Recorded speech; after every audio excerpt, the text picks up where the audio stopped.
On this episode of the Grizz Podcast, I have a conversation with my good friend Matt Dobshuetz. That's right, the Dobber is back on the Grizz. He is best known as the host of the Porn Free Radio Podcast, and we're going to be talking about the guys who do best in porn recovery. Some guys say they want porn recovery, and some guys are putting some effort into porn recovery, but we're going to help you understand from our experience the guys who do best in porn recovery. It is always a fun and educational time when I'm with the Dobber. I know you guys are going to gain a lot from this episode, so here we go.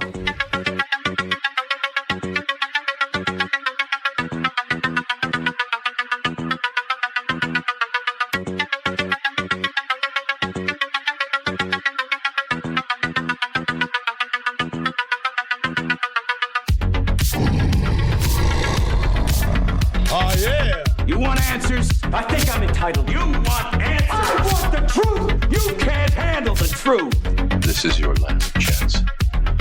After this, there is no turning back. You take the blue pill. The story ends. You wake up in your bed and believe whatever you want to. You take the red pill. You stay in Wonderland. And I show you how deep the rabbit hole goes. You're listening to the Grizz Podcast. We're here to guide, encourage, and equip you on your journey with Christ. Now, here's your host, the 80s karaoke legend, Jason George. Drop! Oh, yeah. I want to welcome back the Dobber here on the Grizz Podcast. He is the man, Matt Dobshuetz. Matt is a husband, father, podcaster of the Porn Free Radio Podcast. He's also an author and a coach, and he recently celebrated 10 years of the Porn Free Radio Podcast. So big congratulations to him, huge accomplishment. I have listened to almost every single episode of the Porn Free Radio Podcast, been a listener since way back. I think it's all the way back to 2015. And just want to say, man, right off the bat, your podcast has been a tremendous help in my life. I mean that. And been a big influence into me doing what I'm doing with my own podcast and helping Christian guys who struggle with things like porn and other sexual temptations. And just over the years, you've also grown to be a good friend. And we've tag teamed several episodes together. And you've even covered for me here on the Grizz when I was too sick to do anything. So welcome back. Congrats for the 10 years, man. And so good to have you. Well, it's great to be back with a 80s karaoke legend. I know. Tell me what's your go-to for karaoke. Give me a couple of your songs. I'll tell you a couple of mine. Her name is Rio when she dances on. I'm going to go with Duran. Yeah. Duran. I love them. Then I would go with Take On Me. Okay. Yes. Dude, you're rolling, brother. I would say, but there is something about you, baby, so right. I don't know if I know that. I wouldn't be here with that. You don't know that, dude? No. All right. Then I could definitely jump into this speech at my recital. Oh, okay. Tricky. Yeah. Run DMC. All day, dude. Okay, so let me give you a couple of mine. You didn't ask, but I'll tell you. I need it. I'm a little more modern. I don't do a lot of 80s. But a couple go-tos. I used to do Oops, I Did It Again by Britney. That's a good one for me. Did you hike up your shirt? No, just yeah. Oops, I did it again. Yeah, so there's that one. Scared right now. Did that one. Beverly Hills by Weezer. Oh, yeah. Love Beverly Hills. That's where I wanna be. See, because I can't carry a tune, so I got to really just have a song that I can. Yeah, I can't either. Out. Simple Kind of Man by Skinner. Oh yeah, man, that's classic. I'm a simple kind of man. That's all, Have you actually done that in a karaoke place? Oh, absolutely. That's awesome. Mama told me. Want to do some Van Halen trivia? Sure. Although I don't know if I can answer Van Halen trivia, but yeah, let's do it. Dad, I'll give you some easy ones. All right, I'll play a portion of the song. You got to name what song it is, brother. Let's see. Who do you want first? Do you want Hagar or you want Roth? I'm telling you, I'm going to struggle with these, I think. Oh, man. All right, I'm not getting music on my end. You're not getting it? Oh, no, this is... All right. It goes, reach down between my legs, ease the seat back. Is that appropriate for the Grizz podcast? What he's just easing his seat back, you know? We don't know what he's doing. Panama. That's right, brother. Oh, man. Let's see, give you this one if it'll come through. I'm not getting it. I think we don't have your music settings on. Oh, daggone. All right, don't worry about it, dude. This is the one that you said that the Cubs used to come out to, like the 85 Cubs. Jump. Yeah. Yeah. Dun, dun. Yeah, that was one of my favorites. All right. Well, forget it, dude. My sounds are not transmuting through Zoom. Yeah. Well, okay. Yeah. Well, man, how's it feel? 10 years. 10 years doing Porn Free Radio podcast, dude. It's crazy.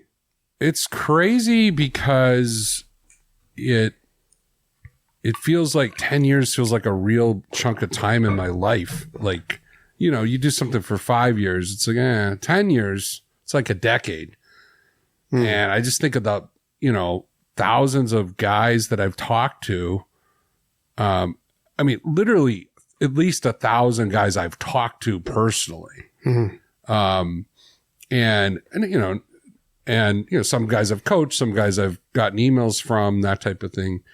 And then all the people I've met. I mean, I have literal friends from this work, like you, like me, Vern Tomke. I like Vern. There's other coaches that I've met. Vern's a Canadian brother.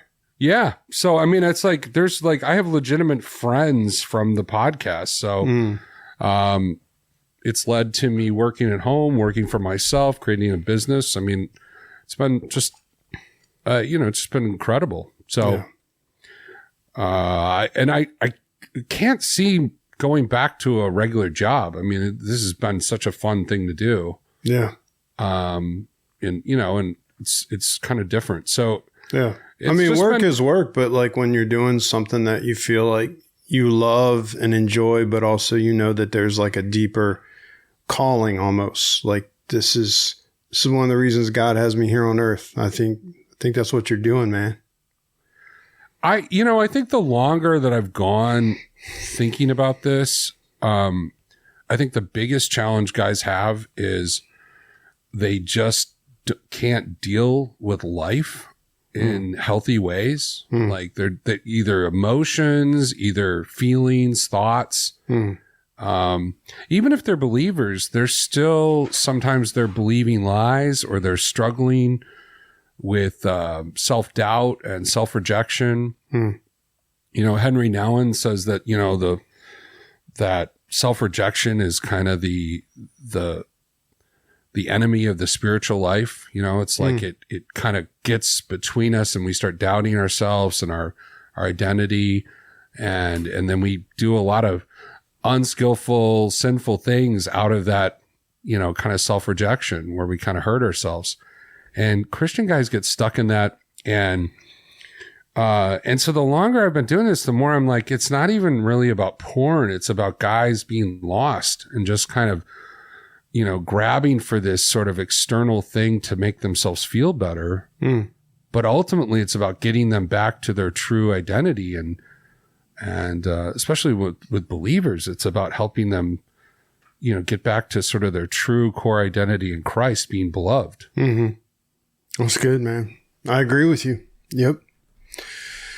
Well, I'll tell you what, we're going to dig into the meat. So here's what happened. About a week and a half ago, I was just looking at the different guys that I have in climb teams, which is the kind of porn recovery accountability support groups online that I do. And it's not just porn that guys are dealing with. Like you said, the more I get into it, I'm finding there's other things. There's some other struggles that are going on there. One of the big needs is they just need connection. They need support. They need brothers from other mothers. But I was thinking of the ones that are doing really well in recovery, particularly porn, sexual recovery. And then I was thinking about the ones that aren't. And, of course, on my podcast, I'm specifically talking to Christian guys. But I realize that some of what I'm going to go over here with you applies to any guy in recovery. And I know that you have some good perspective to add. And I figure that you may even have some things that I haven't even thought of that you would say, man, with my life and also guys I work with, these are some other things like that I see guys do or not do that are the best at recovery, that really have the longevity, stick with it.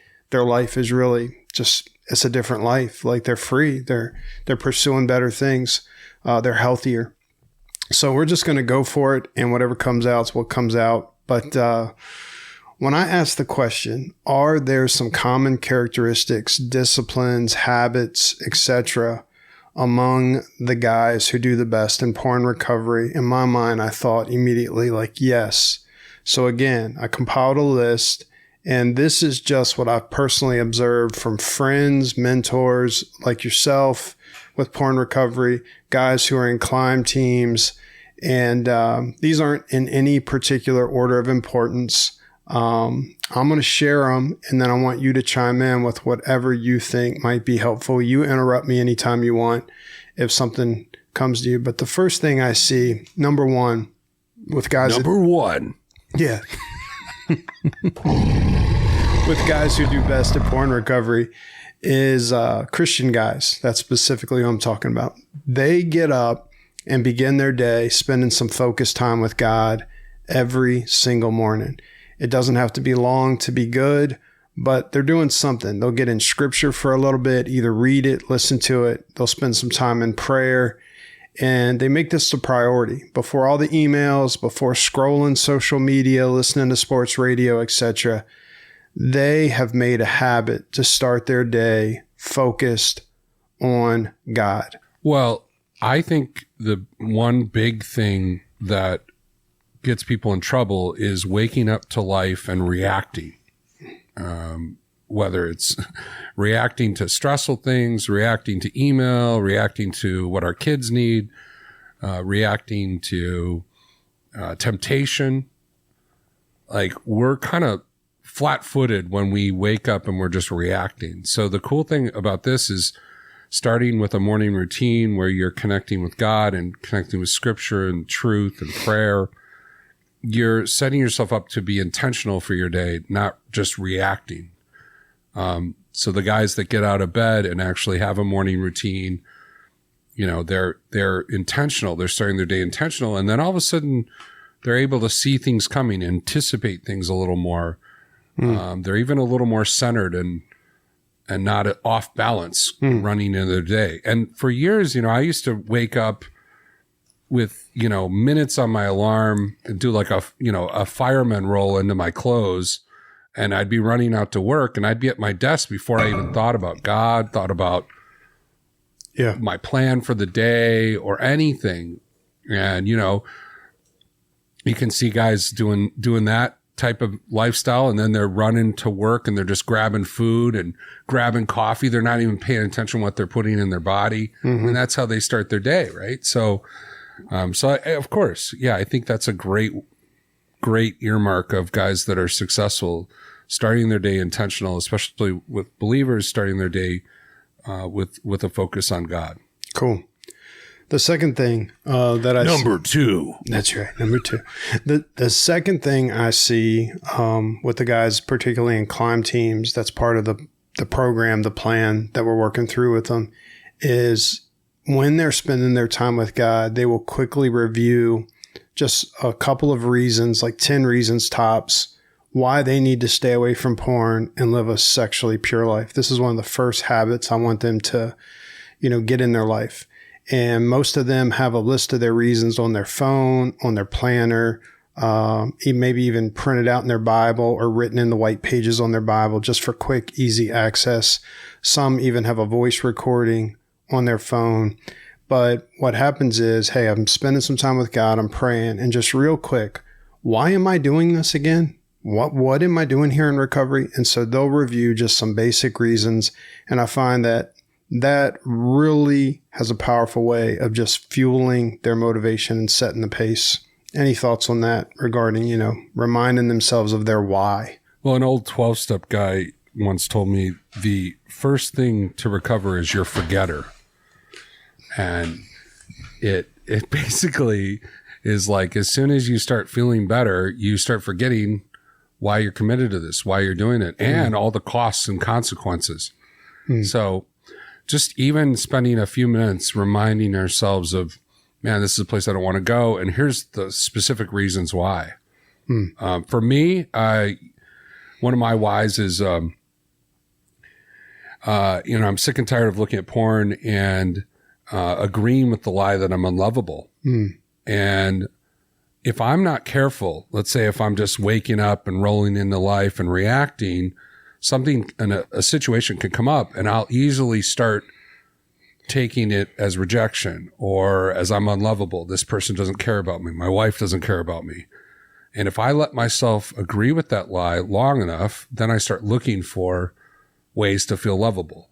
And my favorite way in the past of trying to feel lovable was porn and porn behaviors. So starting with my why and saying, hey, one of the reasons I don't look at porn is because when I look at porn, I'm agreeing with the lie that I'm unlovable. That's super helpful to remind me, oh yeah, that's what happens. Yeah. When I go down that path. So if guys are starting with 10 reasons, and especially if they hear them in their own voice, I love that idea of playing the audio for yourself, maybe when you're in the car. Yep. That's a great idea.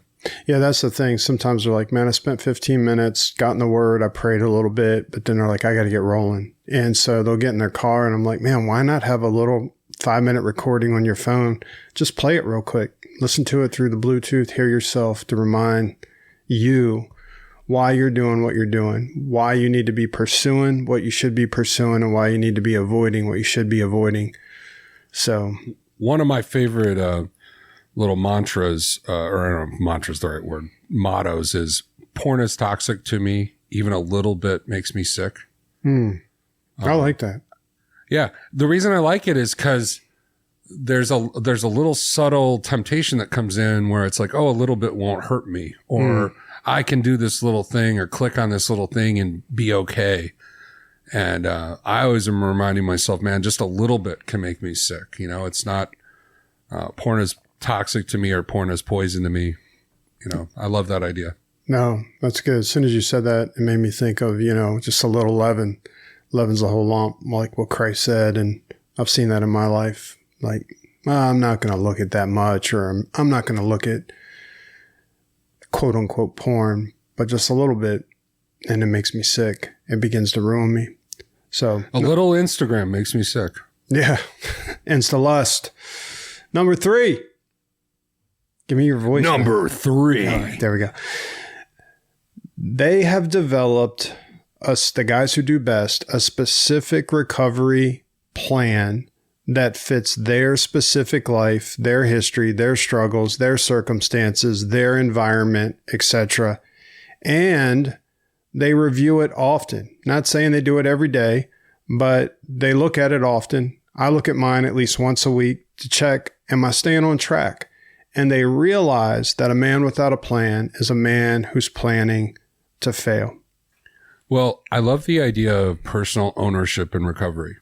A guy looking at his own life, looking at some of his triggers and challenges, and creating a plan to mitigate those things. I think that is crucial. And I see it in the same guys that are doing well with recovery. And specifically, one thing I think is really crucial in a plan is active commitments. Things I'm actively doing in support of my recovery, habits I'm creating, commitments I'm keeping, versus just things I'm not doing, abstaining. We encourage our guys when we do our check-ins to score their week. Like, how did you do on active commitments? Did you have 3 calls? Did you do your quiet time 5 days a week or your morning routine? Did you, depending on what is in your plan, how did you execute on sort of the measurable things? Because if we can start to track how you're doing in terms of scoring your commitments, then if something goes wrong, if we don't get a result we want, you have a relapse or you start doing some unsound activities, well, then we can look and go, well, oh yeah, you didn't have any connection for 5 days this week. What are you expecting? Or, hey, you just dropped these important habits in the days leading up to your relapse. What can we do to create some more commitment so that those things don't get shoved aside when, life gets busy? Yeah. And every guy's plan is going to look a little different. I think there's some things that we should all have in common in all of our plans. But I've got some guys that do some things that I'm like, I don't feel a need to do that. That doesn't bother me. And then there's some things that I do that other guys are like, it's not really a trigger for me, Grizz. So you feel the same? Yeah. Well, like here's an example for me. Like, I work by myself like you, and I can easily be in this room that I'm in for 5 straight days and not talk to anybody, not have coffee, not have lunch. And people are in their own jobs and their own routine and their own families. They're not thinking about me. They're not seeing me at the water cooler or, they're not seeing me out. So they're not thinking to reach out to me. Yeah. So in my plan, one of the things I'm trying to get on my calendar is 2 or 3 in-person get-togethers a week with guys I know. It's a great idea. And if you look at my calendar, if we were looking at my plan and we were reviewing how I did this week, I'd want you to look on the calendar and say, hey, Matt, I didn't notice any coffees or lunches. What's going on? So that's an example of that. That's not just a habit that you would think is, well, that's a porn habit or a porn recovery habit. Yeah. But that's a habit that if that stops happening for me, it's easy for me to get isolated, and then I get disconnected from my why. And so that's an example of something I might look at and want to see when people check in with their plan, that their plan is holistic. It's not just focused on some porn disciplines. Yeah. I like it because I think a lot of Christian dudes might think when I say plan that they're thinking, oh, you want me to come up with a list of thou shalt nots. I don't do this. I don't subscribe to this anymore. I protected my computer with covenant eyes or whatever. But there should be an equal list of what are you doing? What are you pursuing? What good things, like you're saying.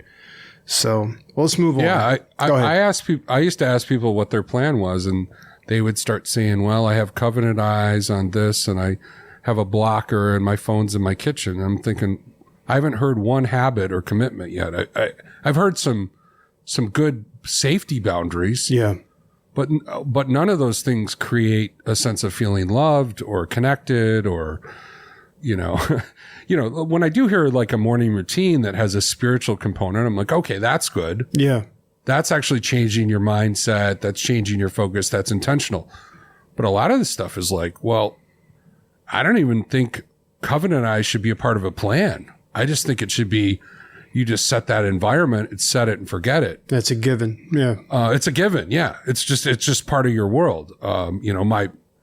My internet is filtered, part of my world. Yeah. I don't have access to certain apps, part of my world. That's not a active commitment anymore because it's something that's already been taken care of.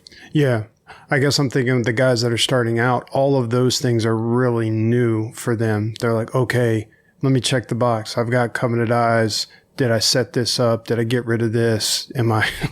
So some of it's just, they haven't done it yet. But it made me think how, in our weekly climb team meetings, sometimes I I switch up the questions. There's some questions that get asked every single week, and then I'll throw in a new one. And sometimes I've just asked, like, what did you do this past week just for fun? And it's amazing how many times I get like deer in headlights with some guys that are like, for fun. Now, let me think about that. But to me, I think it's something you and I have talked about before, the importance of self-care. And part of self-care is not just while I go to church. It's not just I spend time in the Word. Part of self-care is what are you doing for fun that needs to be part of your plan as well, because sometimes they're not having fun in their life. They're not having pleasure, excitement, laughter. And so I'll just use myself for an example. When I've done that, I go looking for the wrong thing to find those things, sinful things. And when I'm full on doing it in a good way, I'm not as tempted. It's not as alluring to me because I'm filling up on real life. Yeah, I've said, if you want me to tell you, give you a review of the health of your recovery, show me your calendar. I can tell from a guy's calendar how good they're doing in recovery. Yeah. Because a guy who's not doing well in recovery will just have a bunch of work. And then he'll tell me a story about how he's so busy with all this other stuff, his kids' soccer and this and that. And his whole calendar is sort of, kind of decided for him. Yep. He doesn't have any ownership over his calendar. And there's nothing scheduled fun. There's nothing that's scheduled that even looks like something that would be a break or something exciting. And there's little connection too.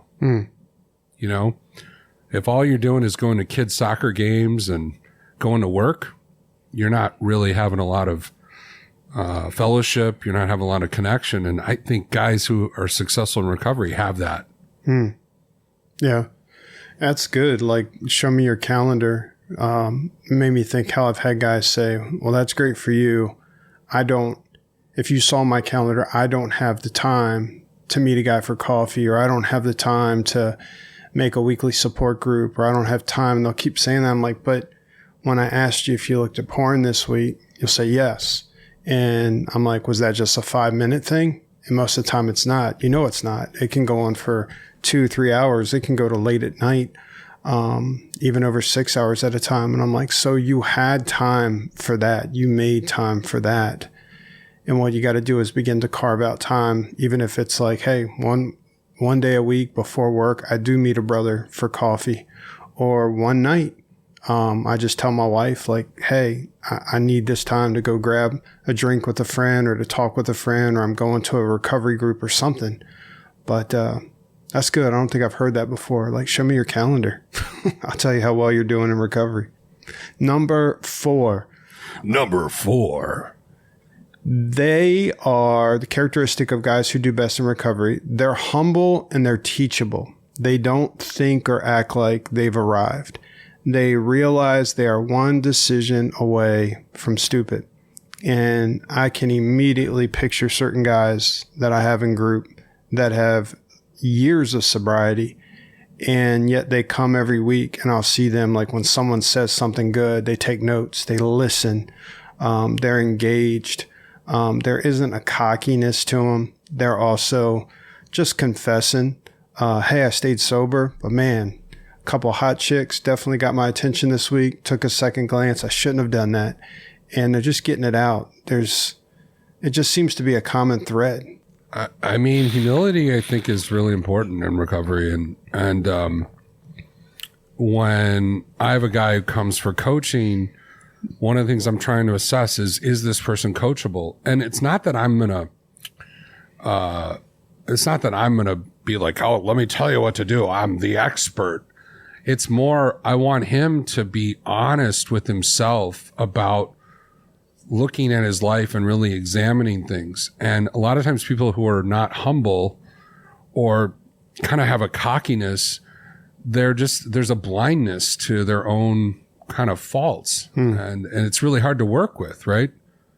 I'm sure you've had some guys that once they get like a stint of sobriety, you could be in a recovery group with them and all of a sudden they start acting like they're going to coach people. They're going to be the expert with people rather than just like, man, like you can say certain things, this, you know, the same thing, but it's often like how you come across. Like it's just be careful how you come across. And I try to keep that in mind even for myself. Like, man, I'm not the expert. I don't know it all. I don't want to ever appear like I'm here, you're there, but just to stay humble, dude. Yeah, I don't know. I think this particular affliction affects Christian guys a little more than other guys. That's funny. I feel like that pride and wanting to kind of perform is a kind of a natural thing in us. And I've easily seen guys go from the slavery of porn to kind of a slavery of kind of a legalism pride thing. And kind of vacillate back and forth. You know, one week they come in full of pride and they're quoting verses and, you know, giving tough love to their brothers. And then the next week they're coming in, you know, the worst of all sinners, and they've been acting out all week. And you're like, dude, yeah, let's try to find the middle road. Yeah. Yeah. Let's not vacillate between these two extremes. Good. All right, number 5. Number 5. They prioritize their weekly recovery meeting. They don't miss it unless they have a very important reason. They show up week after week, even when they're out of town for business, vacation, because they know that they can never take a vacation from recovery. They will plan and arrange their schedules to make that 1-hour weekly recovery group meeting a top priority. Now, I am not saying that, you know, you can never miss. There are definitely good reasons, legitimate. Man, I got to miss this week. But I have some guys that just, it's the lamest, dumbest reasons. And I've heard you say that as well. And it's like, man, you're going to get out of recovery what you put into recovery. And one of the simplest things you can do is just show up each week.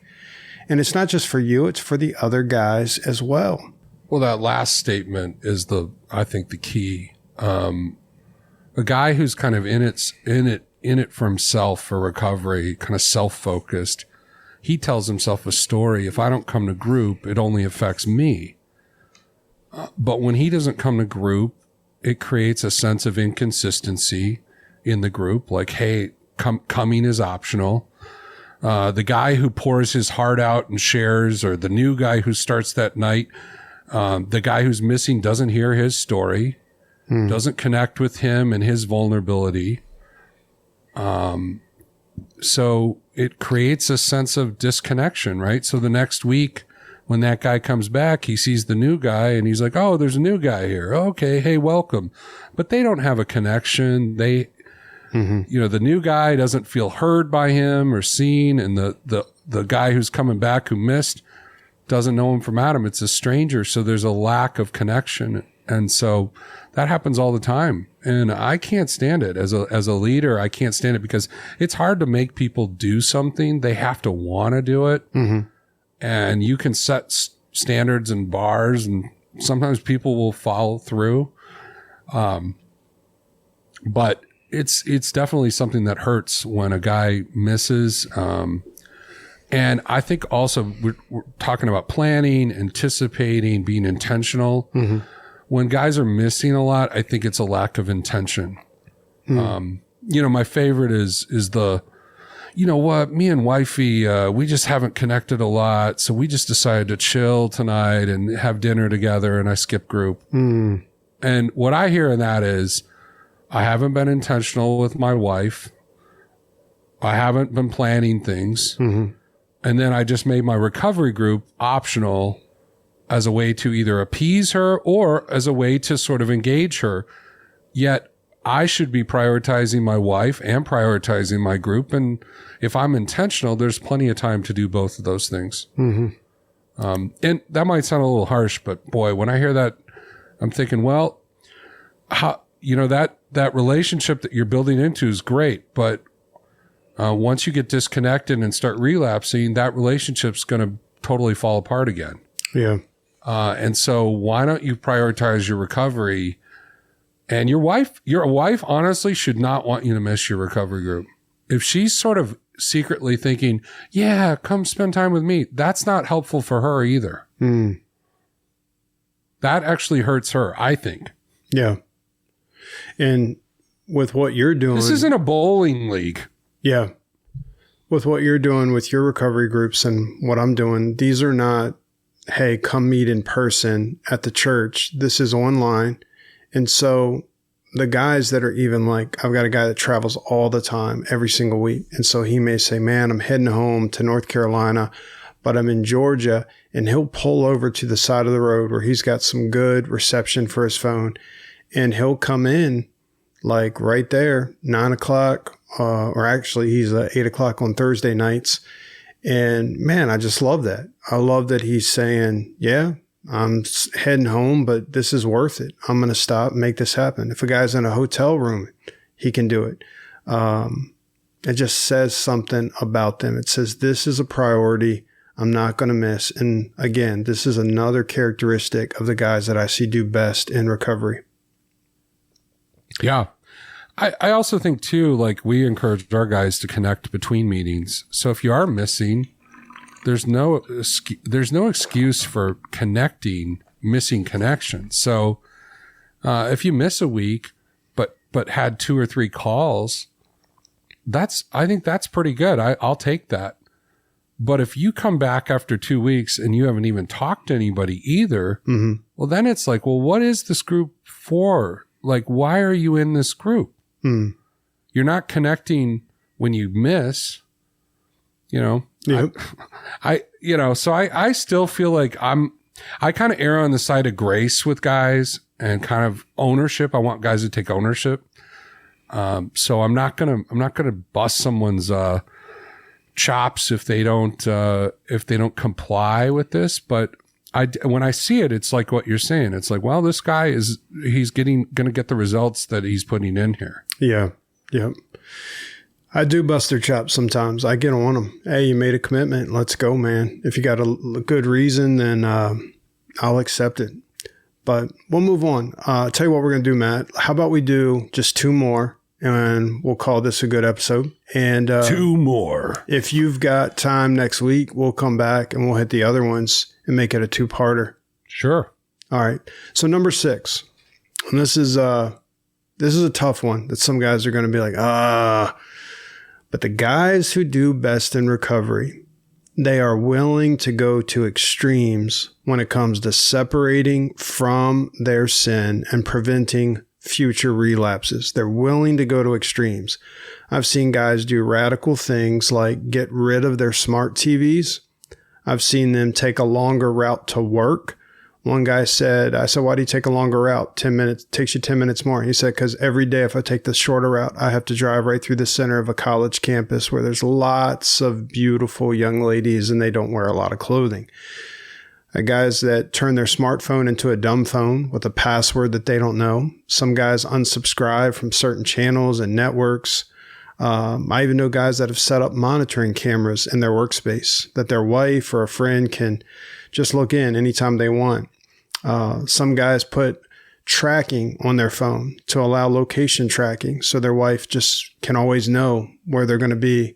I've had guys delete their social media accounts, set up prevention on their router.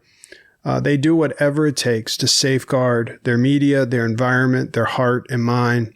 And what I thought of is, as Christian guys, what they're doing is they're obeying what Jesus says in Matthew 5:27-30. They're taking his command, his warning very seriously. Just doing what it takes. What is it going to take to avoid this future sin? And they're just some guys, this is where the rubber meets the road. And I've seen them like really make the decision to walk away from recovery. They don't want to go to extremes and do some of the hard things. And yet I'll hear you on your podcast and you're talking to all sorts, not just Christians. There could be Muslims, atheists, whoever. And I hear you have gotten on guys about this. Like, dude, what are you expecting? What results are you freaking expecting if you don't change some things up? if you don't protect, get rid of, pursue. So give me some of your thoughts on this, man. Yeah, I mean, well, the funny thing is, as you were ratting off this list, you were making it sound like, hey, these guys are super hardcore. They don't do this, they don't do that. And I was thinking, wait, I have one of those cameras in my office. I've filtered internet. I've taken apps off my phone. I've password protected my TV. It's kind of funny, like, those are just natural things in my world. Like, I don't feel like those are extremes. But they are to some guys, dude. Well, I think we're in a world right now where taking pre-committing to certain outcomes, putting restrictions on things is just a helpful strategy. It helps reduce temptation, and it helps get the result that you want, right? If I'm struggling and looking at porn after 11 and my Wi-Fi just turns off, there's a curfew on it, I've just eliminated, 6 hours of acting out with my Wi-Fi, or 7 hours. Well, maybe right? What I'm dealing with, the reason it may not, I'm wondering if, okay, I have Christian guys that sometimes keep saying, pray for me for a heart change. Pray that God will change my heart. Right. And I do pray for that. I want God to do it. I think he can do it. But when I start saying, I'm praying for the heart change, but have you locked your phone up with a password you don't know yet? Have you gotten rid of, if Instagram keeps being a problem, why haven't you got rid of Instagram after 6 months in recovery, and that keeps being the stumbling block? So you see what I'm saying? Like, to them, they're just like, well, man, do I really need to go to those extremes? Like, I use it for work too. And, I've been praying for God to change my heart. Yeah, I know what you're saying. I mean, I think there is that sense of, like, I think believers are like, hey, these restrictions, they're like the dietary commands in the Old Testament. It's like, I should just be able to make good choices, right? And I get that. I just think we live in a world where Christians need to be shrewd about how they handle things, because social media companies, app developers are putting lots of things into their apps to create novelty, to create engagement, to create stickiness. I was in marketing. We used to call it stickiness. When someone comes to our website, how do we keep someone on our website? Yeah. Keep their attention, their eyeballs. The attention economy is real. And a Christian who just ignores that and just thinks that they're going through life with complete free will, they don't realize, I'm like looking at this device that's actually grabbing my attention through using really, unique tricks and stuff. And so, and the algorithms, like, they remember what you like, what you click on, and then it feeds you more. I was just in a coaching group today, where a guy, was on a marketplace app. That's what I'll put, like a shopping app. Mm-hmm. And there was just a picture of a woman in a dress, not pornographic, but he clicked on it. Mm-hmm. He just did one of those, he clicked on it, looked at it a little bigger, closed it. He said for the next couple of weeks, he was just getting dress ads in his feed everywhere he went. Yep. Try this new wedding, try this, form-fitting, dress. Yeah. This dress. And so it's like, the moment we show any interest in anything, these things just spin up. And if you're clicking on things that are, unskillful or sinful or kind of tempting, that you're just going to get more of it. I swear the phones are listening to us. Like, I could have a conversation with you and be talking about what some guys were struggling with or what I used to struggle with. And within that 5-minute conversation, maybe I've said the word bikini 3 times. And then I could get on like Facebook, and why do I have a bikini ad or something? Right. So no, I think it's true. The other thing too, that we forget, we all think that we're our own person. We're just kind of like, we're like our own individual self. But these companies are aggregating data from millions of viewers and millions of users. And so, you know, when there's a picture of an ad with a girl with certain cleavage that you're kind of drawn to, well, the reason you're drawn to it is you're like the 80% of people that connect with that picture because they've tested which picture works the best. It's crazy. You know, I was playing a poker app. And it, you know, it's a free poker app. There's nothing wrong with it or anything. It's just, you know, Texas Hold'em. Yeah.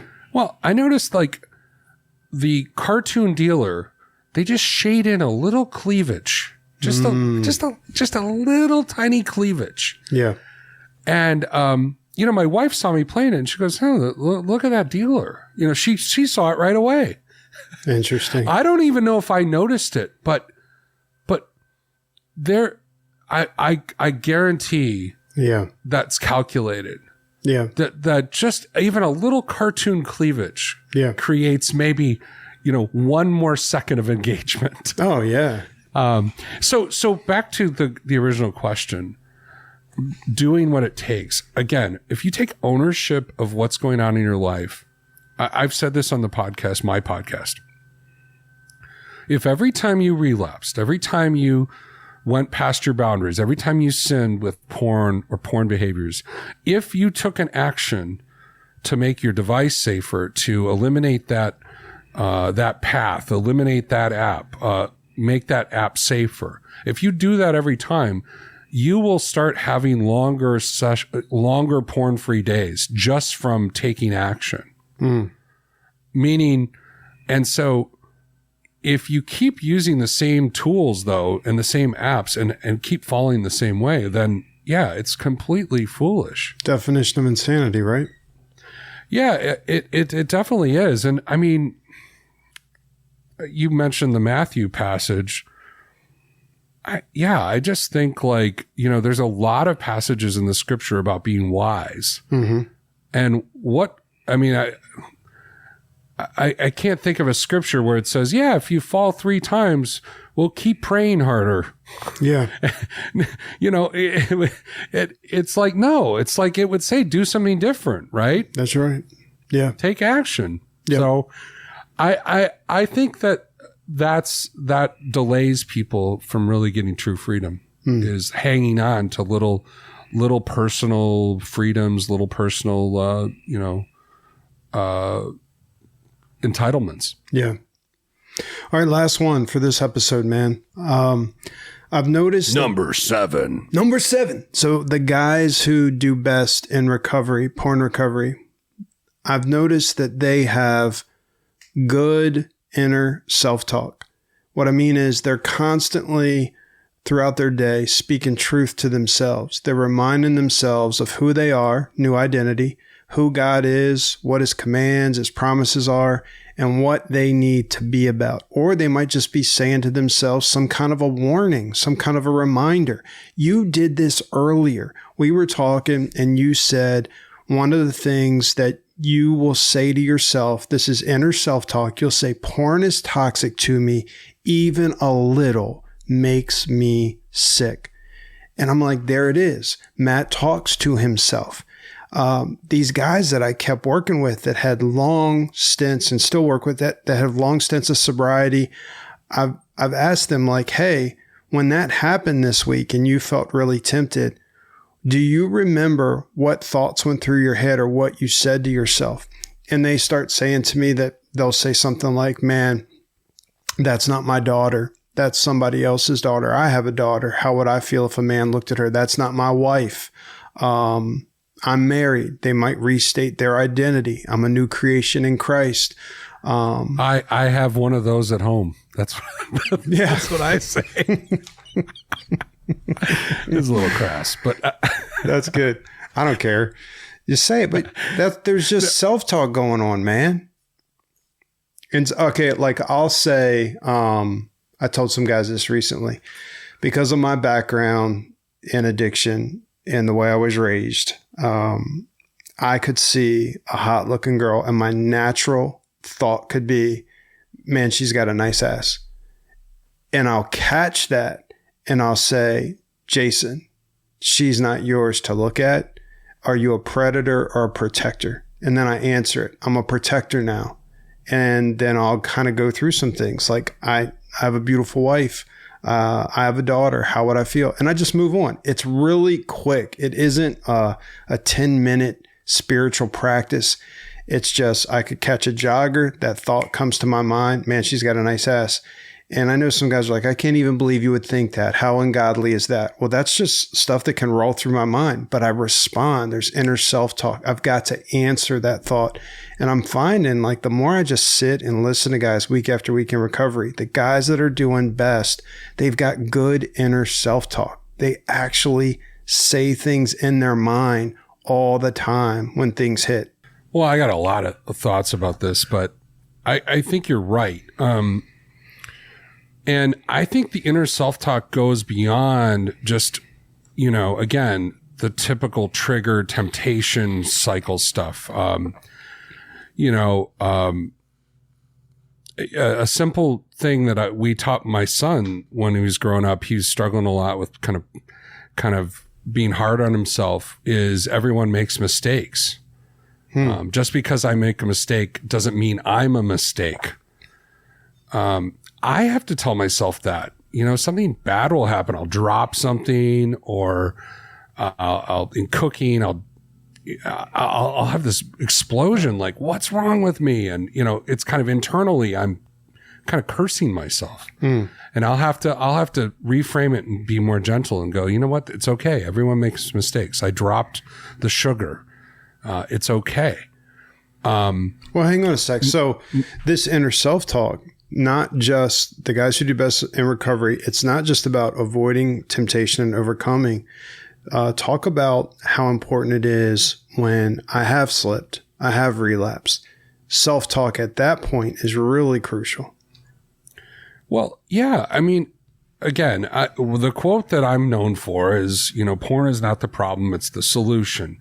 And we use porn to escape pain. We use porn to escape negative feelings. We use porn to replace excitement and stimulation in our life. There's a whole bunch of reasons we go to porn. So when you relapse, one question I always ask guys is, what are some of the needs that aren't being met in your life right now? A lot of times after a relapse, people are really hard on themselves. Well, I got to man up. I'm going to turn into a monk now. And, I have guys all the time who go, I have these consequences. I'm going to do cold showers for 30 days and I'm going to man up and do this. And I'm like, well, what was the need that was coming out in this acting out? Mm-hmm. You might need some care. Yeah. I've told guys, hey, why don't you consider taking the morning off tomorrow after a horrible relapse and doing like kind of a heart check. What's going on the inside? Yeah. If it got that bad that you escalated, blew past all your boundaries, there's got to be something in your world, right, that's coming up. But I know that you've also seen like the guy who, and I've heard you say this about your past when you've relapsed, like you relapse and sometimes you stay down. You make it worse than it is because you're saying things like, I suck. Look at me. I'm never going to get better. I'm never going to get over this. Well, that's inner self-talk going on. And the guys that I see that do best begin to get a grip on that. And they might remember something that you've said on Porn Free Radio or something from scripture or something they've read that's like, you know what? I don't suck. I'm not the worst sinner. God still loves me. This is not about perfection. It's about process. It's about progress. Just some phrases like that they've heard. And then I've told guys, I heard it from John Piper years ago that just said, man, you should be preaching the gospel to yourself. And I thought originally like, that's stupid because I'm a Christian. I already know the gospel. I'm saved. But yet we still need the gospel, especially those times when we do sin and we feel like a failure. And we even begin to question like, man, I don't even know if I'm really saved. Look how many times I've fallen to this. And to be able to say to myself, well, I was never saved based on how consistent I've been, how much progress I've made, how godly I am. I was saved by grace alone, through faith alone. It was all the work of Christ. It was him. That's what saved me to begin with, and that's what continues to keep me safe. So like that self-talk after a relapse, I feel like is really important too, because a lot of guys just get spiraling in that shame, guilt. I suck. I'm never going to get a grip on this. Yeah. Well, one mistaken belief that I struggled with my whole life was that I was unlovable. Mm-hmm. And it was one of the reasons I ran to porn. Whenever I felt rejected or forgotten, whenever I felt sort of undermined, I would, sneak off to try to feel lovable.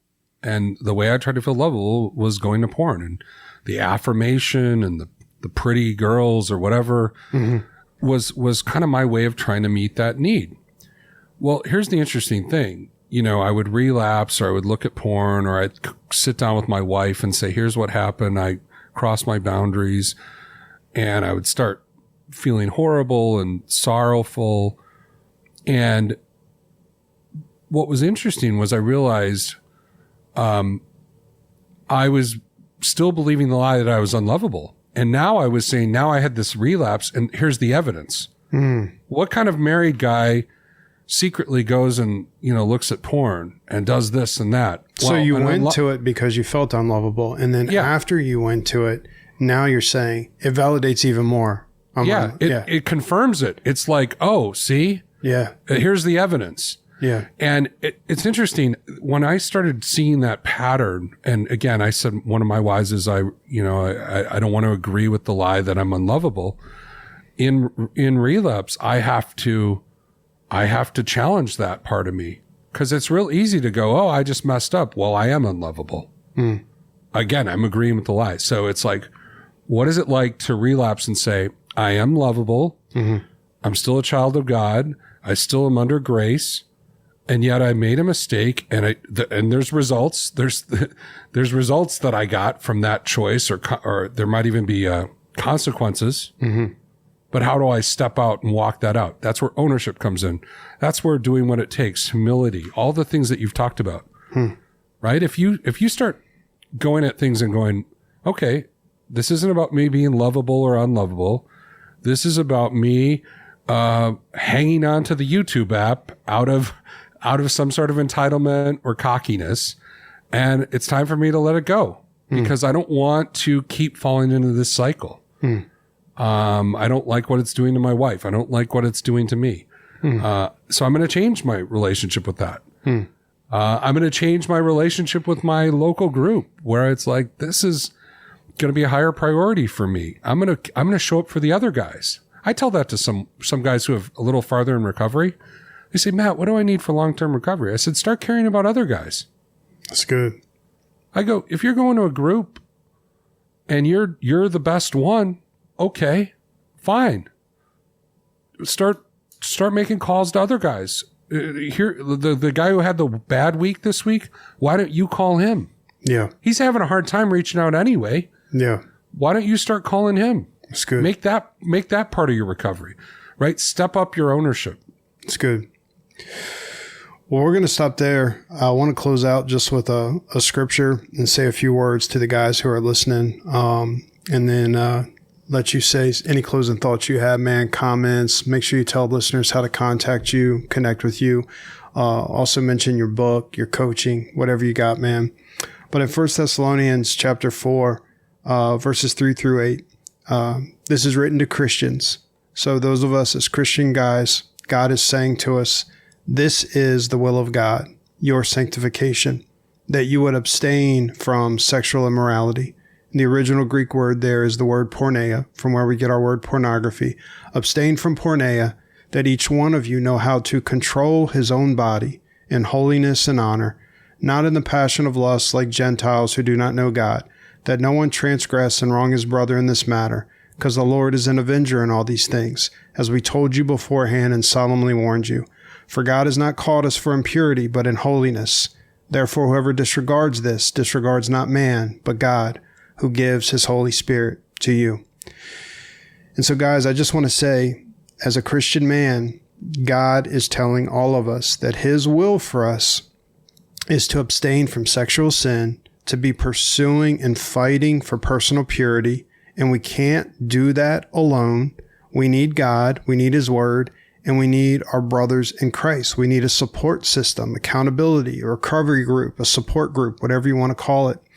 And just to say that the majority of Christian men that are out there, they are struggling with porn or lust or some kind of sexual thing. They are struggling. So this idea of like, well, I'm the only one, I don't want anyone to know, or even, well, I'm a Christian leader, I lead a Sunday school class, or even I'm a pastor. Just stop with that. If you are struggling, get help. It doesn't have to be from me, it doesn't have to be from the Dobber, but you need to let somebody know, let someone in, bring it to the light, and let them begin to help you through recovery, to understand how to be sanctified, like God would say. That's the word he would use in this area specifically, because it is holding you back from being all that you can be. There's more that God wants to do in and through your life. Don't let this stop you. So I'm going to turn it over to you, Dobber. Man, thanks for being here. I love having you on the Grizz. We're going to get back at this topic next week, hopefully. But you got any closing thoughts, comments, and make sure you tell the guys how they can connect with you, brother. Well, a real simple idea. A lot of times guys look at this struggle as like, the thorn in the flesh and this kind of thing, this thing that sort of has afflicted us. And I understand that kind of thinking, but I actually am grateful for this struggle because it has created a greater dependence on God. It's created more humility in my life, and it actually has unlocked deeper needs that God has intended to meet for me through himself and through other people. And I would not have experienced any of that freedom if I didn't go through this recovery process. So the road to true freedom isn't just porn-free days, right? Or abstinence. It's actually getting the deeper needs met in our heart and becoming more integrated as people and as believers. Whole. And, like you said that recently on an episode, becoming more whole. Yeah. And that actually feels good. That actually is for my benefit. And I don't know if I would have experienced this if I didn't have this struggle, if I didn't have to do this, even when I walk down the street, like your example, and see the woman's ass, and have that thought.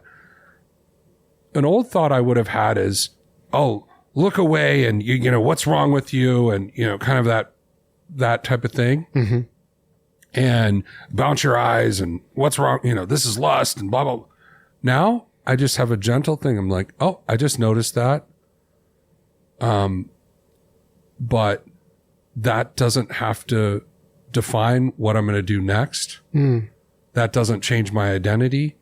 It doesn't change my relationship with Christ. I'm a whole person. I know why I'm attracted to that. I see that, and it reminds me of nurture and needs, and I feel lonely today, and that is some good inner self-talk right there. Yeah, it's like, now I'm like, why am I here? Oh, I'm here to worship at church. I'm not here to look at this woman over here. But it sounds like even the way you're doing your inner self-talk, like the way you're talking to yourself is very loving, not this condemnation. Yeah, the other day it happened. I kind of got distracted by someone during worship, and I felt the first thought I had was, oh my gosh, why am I focused on this person? What's wrong with me? And then immediately I came in and went, that's just a thought. I just noticed something. Why am I here? I'm here to worship. And I started singing the song. And about, 10, 15 seconds later, I just felt calm again. I didn't feel this extra pull. I didn't feel anything else. So anyway, my point is this struggle has created in me new ways of connecting with God, new ways of connecting with others, getting help, being humble. It's really opened up the Christian life for me. Yeah. Whereas I think my old way of doing things would have been, suppress this stuff and try to hide it. And then, try to look good in front of people. And it was just kind of legalism. It was kind of like looking, not really dealing with my heart. Yep. Well, there are some guys that listen that I know most of the guys that have listened for years, they know the Dauber, but some new guys may not. So tell them how they can connect with you and tell them about your book that I highly recommend. I have 3 copies here on my shelf. They're all autographed. So I need to give 2 of them away. Yeah. So I do a podcast for 10 years called Porn Free Radio. It's available wherever you get podcasts. I have a website called recoveredman.com. It used to be called pornfreeradio.com, and it caused a lot of problems with email delivery, and people couldn't get to it on their computers. So recoveredman.com is my website. And you mentioned my book, Porn Free, Becoming the Type of Man Who Does Not Look at Porn. It's sort of the best of the podcast, some of the best ideas, and it's really readable. You can read it in under 3 hours, and there's an audiobook version of it on Audible and Apple Books. There's, it's on Amazon, all the booksellers, Barnes and Noble. And came out a couple years ago, and it's been cool to get that book in the hands of people who maybe don't listen to podcasts or other types of people. I got to speak at a church in Michigan a couple of months ago, and it's kind of fun. Big group of guys for a men's group, and it's the book's kind of opened up some doors to different places for me, and it's been fun to see people react to the book. That's cool. So some of you pastors listening, I definitely would consider, could Matt come in for maybe a men's weekend or maybe a men's event just to open this topic up and share his story and then make his resources available, his book. I think that would be really awesome. And you do offer also some one-on-one coaching. Tell guys a little bit about that, man. Well, I started by focusing on recovery, right? Like helping guys create a plan like we talked about today. But, after you create a plan and stuff, a lot of times there's more things that come up, like more things that you want to grow in your life, more things you want to go after, big goals. And that's where coaching comes in. Coaching is a process where we help you get clarity. I'm not the captain of the ship. You are. But I'm alongside, and, I provide support and ask good questions and help you get closer to clarity about, what choices you're making in life and your decisions, and even evaluate your results. So, coaching's not for everybody, but it's definitely fun. And man, I've had the pleasure of coaching some great guys over the years. And, I know you do some coaching and stuff. My favorite thing that guys say to me sometimes is, "Hey, Matt, we just spent an hour talking. We didn't mention porn once." Yeah. And it's because we're dealing with all the other things that are driving sometimes the porn and porn behaviors. We're talking about career stress, and we're talking about marriage, and we're talking about big life changes. And those things take our time, and we're creating commitments around those things. And guess what? There's not a lot of room for porn when you have a full life. And so that's kind of that. So that's cool. That's good, man. Hey, thanks again for being here, man. And we'll pick this back up. So, that's it.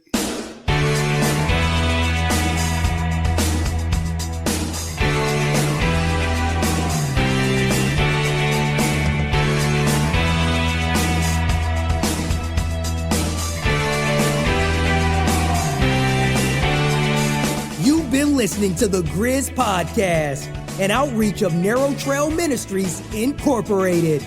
If this podcast has been helping to guide, encourage, and equip you to live the manly life that God's calling you to live, then please consider partnering with us by giving a tax-exempt donation to our nonprofit ministry.